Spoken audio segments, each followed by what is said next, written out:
Hello. What a lovely, what day is it? I think it's a Tuesday. What a lovely Tuesday morning. Now, in the last video I done, I read through some comments and I come across one comment that said, can you do a video on air leaks?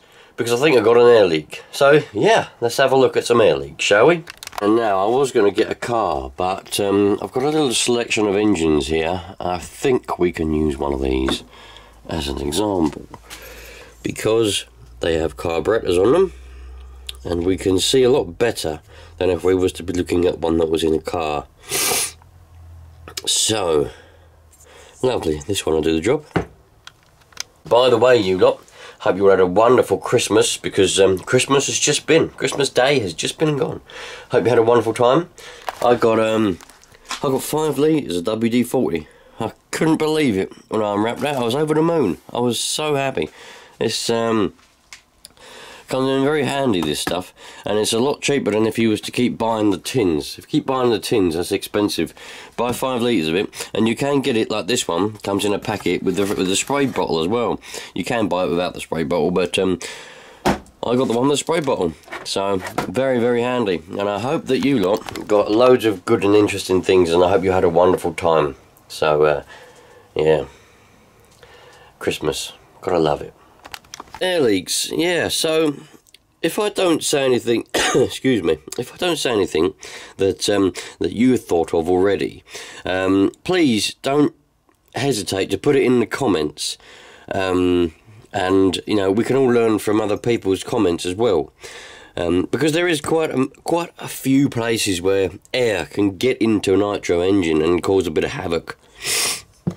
There's the more basic ones, and then there's the ones that you don't want to be seeing, really, unless you fancy taking your engine apart, really, to be honest. So we've got your ordinary little engine here, and to be honest, if you're just a hobbyist, the time in which you take to diagnose your air leak doesn't really matter, does it? But if you're in a racing environment, not only will you have more experience, so the stuff I'm going to tell you won't matter anyway, because you already know it all. But you want to do it in a bit more timely manner, a bit quicker. But we're just hobbyists, so we're going to do it nice and slow, and we're not going to necessarily go in the same order that you would do if you was racing. But what I would look at first is, you'd notice that your engine's running a bit funny. It might want to tick over a bit high. No matter what you do, it's ticking over high. It wants to rev funny. It always sounds lean. You've played around with your mixture screws. You got your mixture screw there, and your other mixture screw there. You played around with those, but they haven't really done a lot. So what you want to check next, make sure that the bolt holding the carburetor, which is this one here, which is, there you go, that one there, make sure that that is done up nice and tight. Make sure that the gap underneath your carb going down to the block is, you know, there isn't really a gap at all. It should be seated nicely. Make sure the carb's not loose, like this one is loose because it's not done up. You know, make sure that's all done up nice and tight and everything's happy there. Next, make sure that your heatsink bolts are done up equally and tight, so that the seal between the cylinder head and the heatsink is, you know, sealing properly, because you can be drawing in air from around there. Not only will you lose compression, but you'll also lose, your engine will run weird because of loss of compression, but it'll also draw in air and cause the mixture to go lean. Same for if the glow plug isn't tight. Make sure the glow plug's tight. And the seal, the little copper washer is intact. So they're the most basic ones. They're the ones that you're usually going to come across, you know. They're just the ones that tend to happen. Oh, another one I've just thought of, which I've had happen in the past, but luckily enough. Who remembers when I lost my bloody low-speed needle? Bloody Jesus. On the Savage, that was. Going down the park, I lost a low-speed needle. I just lost it altogether. It gone, it vanished. I was thinking, why is this engine running so crap? And I realised the needle had gone. Anyway, make sure that this one here, make sure that's done up nice and tight. Yep, So you've got the seal between these two here. Make sure this is tight, because you can be drawing in air from around there and there, in which case this mixture screw will be doing nothing really. Well, it won't be doing a lot anyway, put it that way. That's about all for there I can think of. Make sure your exhaust is tight, but it can run without an exhaust, but make sure it's tight because it will make it run weird. Yes, the next ones are the ones that you don't really want to be looking at if you're a hobbyist. So, you may have a bit of a leak around the back of the crank. Now, this, you know, not very common really on a hobbyist, you know, but I've only ever had it a couple of times on, where was it? I think that 21 engine done it once. I had to get a new little bearing. But if I can get this off, I can get this off. I can get it, there we go. Right. There'll be one crankshaft and one connecting rod, and you can see, just see the bottom of the piston there hanging out, and then you got this little seal with this little rubber O-ring around the bottom, around the back of it. You need to make sure that that is on there nicely. If you've never taken your engine apart, and you know, you're just a hobbyist, just go down and park every now and again and just fly around, chances are this is fine. There's nothing wrong with that whatsoever. But what you can do is you can get a bit of stuff, just get a bit of engine easy start or something flammable. Anything flammable, PB Blaster will probably work, WD-40 will work. You know, brake cleaner is the best one because that's very flammable. When your engine's running, just squirt a bit along the back of the engine down there, and if there is an air leak where it's sucking in some air, it'll suck that in and it will rev up. It might even die, but it might rev up, because this is basically all the fuel comes down in here and washes around in the bottom of here, you see. So if this seal isn't any good, it'll be sucking in air and you'll have a lean mixture because it'll be sucking in air through here rather than through the air filter. So that's another one to check. But if you've got all this far and that's bad, then, you know, what can I say? A misconception that a lot of people seem to think is that they got their air filter. When the air filter goes on here, doesn't it, as we all know. Let's see, can we get an air filter that would fit? I've got a little air filter lying around anywhere really. Bit big, that one really. Bit big air filter, that one, but that goes on there like that. Now, a lot of people seem to think that if the seal around the air filter to the carb isn't any good, is not sealing properly, it will create a lean mixture. What it won't do, because the leak is before the metering device. The metering device being the carburetor. If the air leak is before the carburetor, it won't make any difference whether this is sealing properly or not. It won't do your engine any good, but it won't make a difference to the running of the engine, because the engine is getting the air leak before the air and the fuel is metered. The role of the carburetor is to meter the amount of air and fuel going into the engine. So the problems arise when the leak is after the metering device or after the carburetor. Okay, so the carburetor's done all of its job. It's metered the fuel and the air, and it's sent it down into the block. But now there is a leak, so they're drawing in more air.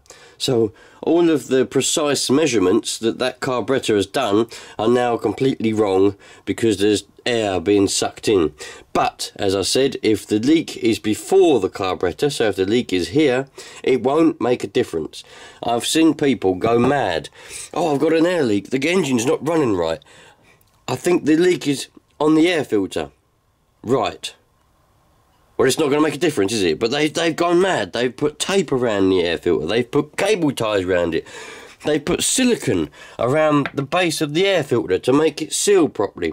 But they don't realise is it doesn't make any difference because the air is being drawn in before the carb. Alright? So, never ever go mad thinking that an air leak before the carb is causing you problems, because it won't be. Alright, it will cause different types of problems because the air being sucked in around the base here is not being filtered by the filter. But that's a different problem altogether. We're not talking about that in this particular video. We're talking about air leaks. We're not talking about filtration of air.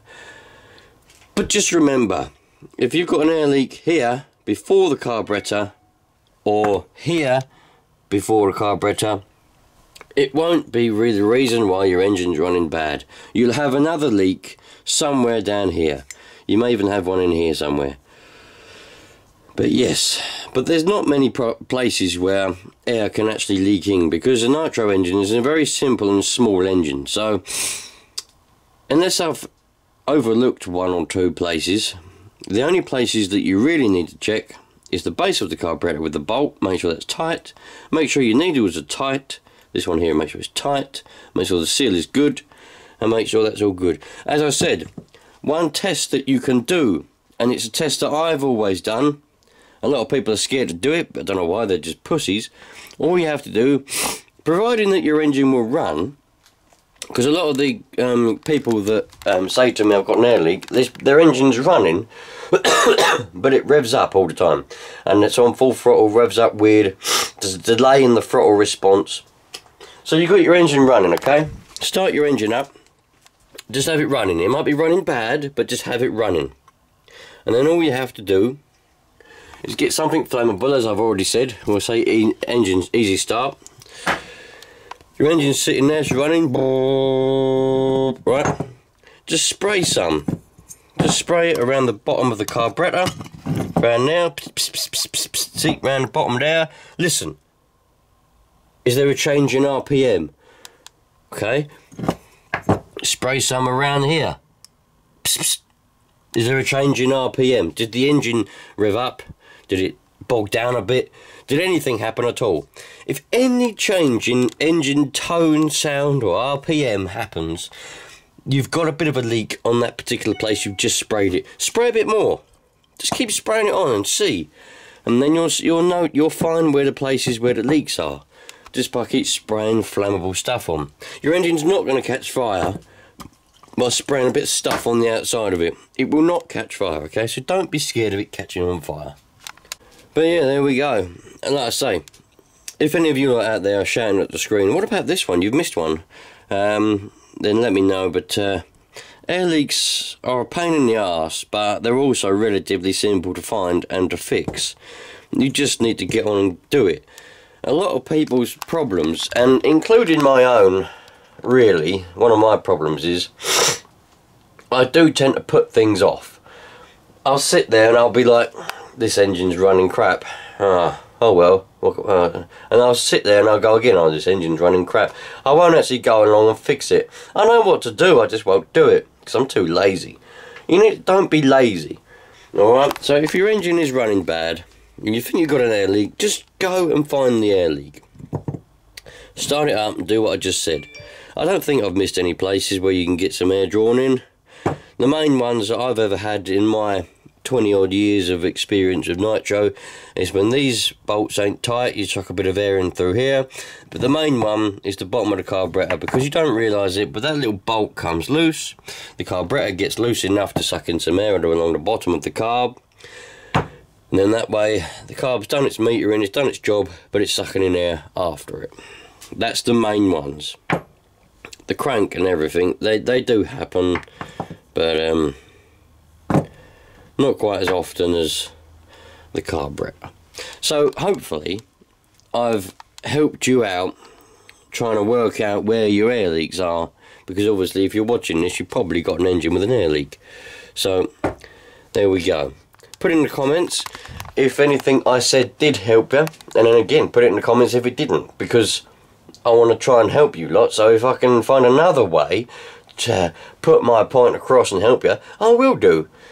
So have a good new year, because it ain't quite new year yet, it's in the middle. I think it's like the 27th today or some rubbish like that. So I'll catch you lot on the next one. I hope you have a good time off of work and all of that, and enjoy yourselves, and I'll catch you on the next one. Take care, you lot, all the best.